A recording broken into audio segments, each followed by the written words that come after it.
wake that ass up. Early in the morning. The Breakfast Club. Morning, everybody. It's DJ NV, Charlamagne the Guy. We are the Breakfast Club. Let's get in some front page news. Morning, Tiz.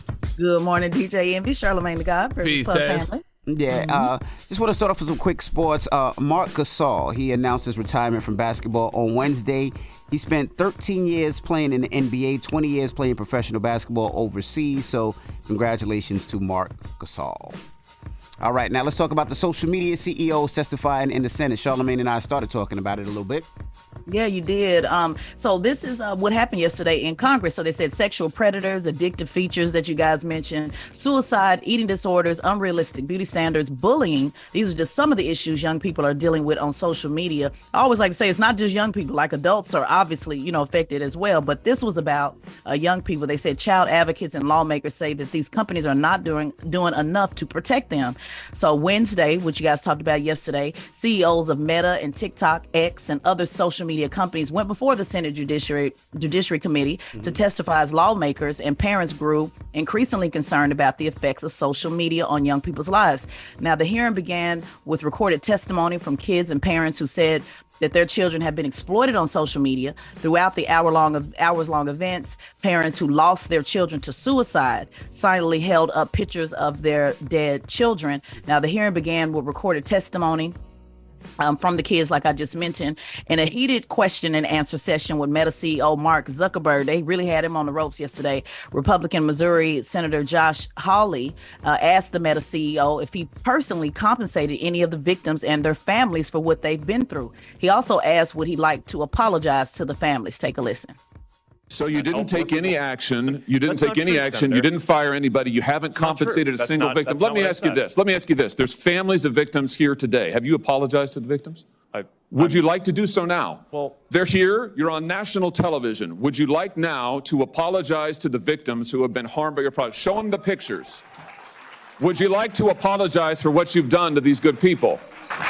I'm sorry for everything that you have all gone through. It's terrible. No one should have to go through the things that your families have suffered.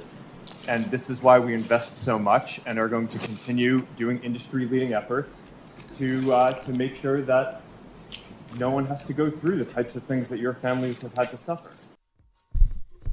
Oh man, I watched a lot of that hearing yesterday. I wasn't mad at it. I just wish some of those senators had the same energy for things like mass shootings, gun control. Yeah, I was gonna I wish say they that. had the same energy for things like poverty, because they was coming down on the social media CEOs like they were the scum of the earth. So I think a lot of that is unfair, though, right? And the reason I think a lot of it is unfair is they create these sites, and maybe I don't know, but I don't think they created these sites for evil, for negativity. They thought it would be a great space for my kids to talk to somebody's kids in Florida. Now, why people use these sites and how it's changed is effing horrible, right? But I don't think they built these platforms for it to be evil, right? For it to be negative. Well, they didn't for build to it for promote the that. intention. Well, it wasn't the intention, but they have been told repeatedly when you talk about the algorithms, when you talk about, all the whistleblowing that we've seen over the years, particularly about Facebook, and how they have been told that this is doing negative things, and they just continue to do it, for the money and for the advertising.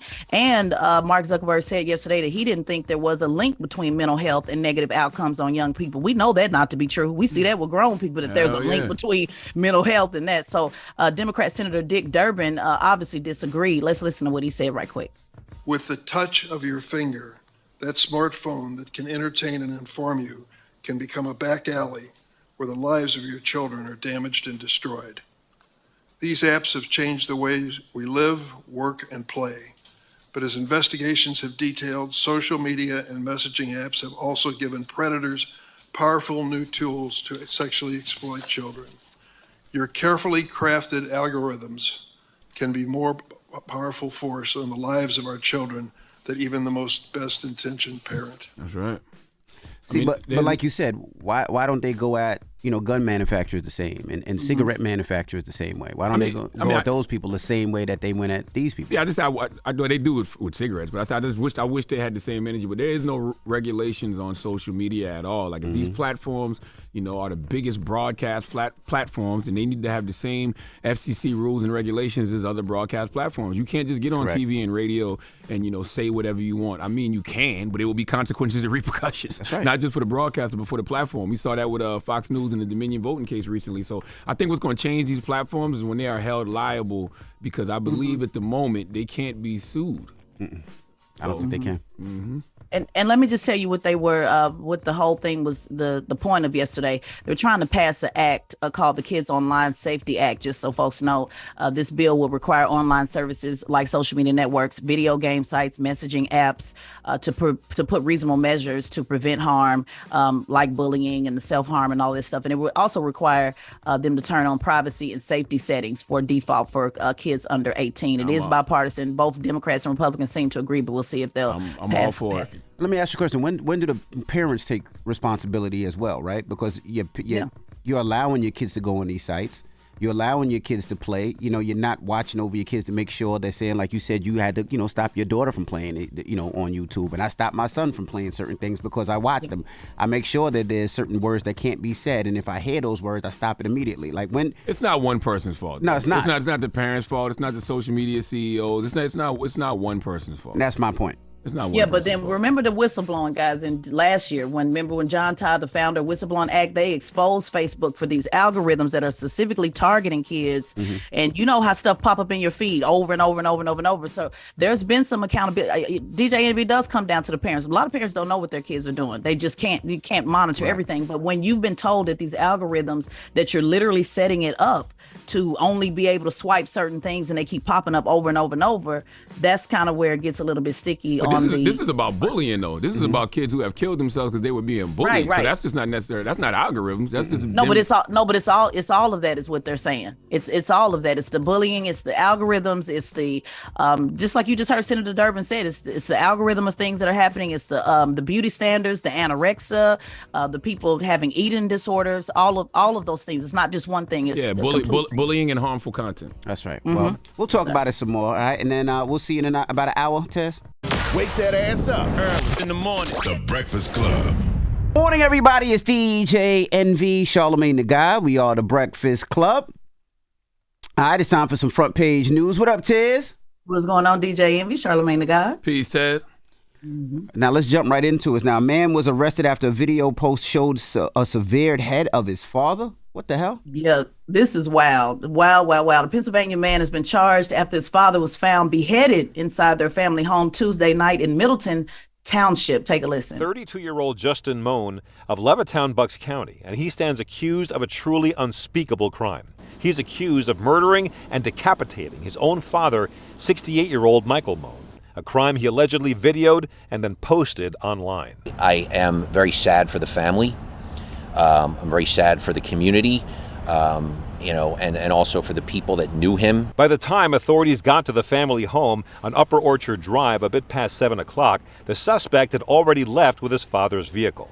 Now, during this 14-minute long YouTube video, Moan titled it "The Moan's Militia: Call to Arms for American Patriots." He described his father as a federal worker and rails against the Biden administration and the border crisis, and declared himself the new acting president under martial law.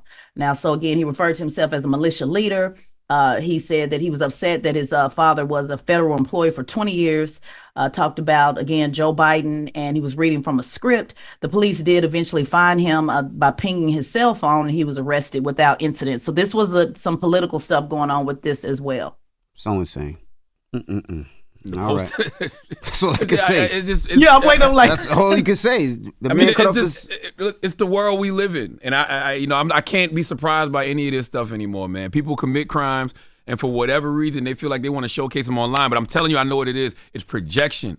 When these people commit these heinous acts, they got so much trauma. They want to trauma dump on everybody.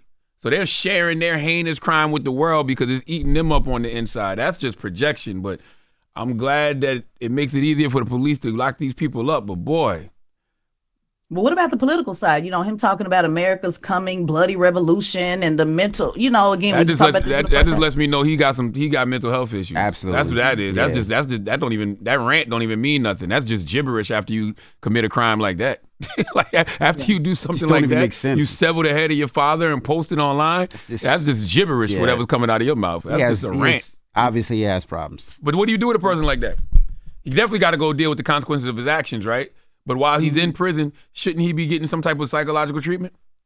Yeah, for sure. Well, it's amazing that they arrested him without incident. That's what's amazing to me. But I mean, I just think it also, when again, I know we said it's just gibberish what he's saying is, but some of these people, he was a part of QAnon. He believed in he believed in these conspiracies, these online things that are happening over and over and over and over. Just kind of going back to what we talked about, it's not just kids that are affected by online. It's a lot of these conspiracies, and people are tapping into this to people who are mentally ill. You can't control it, but I think it's noteworthy. Did he kill his father because of his father's political views? Did his father have opposing political views? He said his father was a federal worker and was a traitor because he worked for the government for 20 years.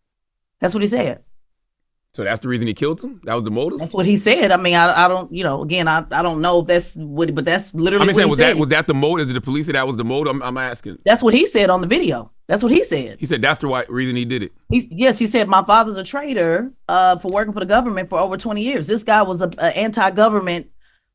He talked about it for 14 minutes. He lifted his head up and showed it on YouTube and all of that. That's insane. That is his motive. He's saying that is his motive.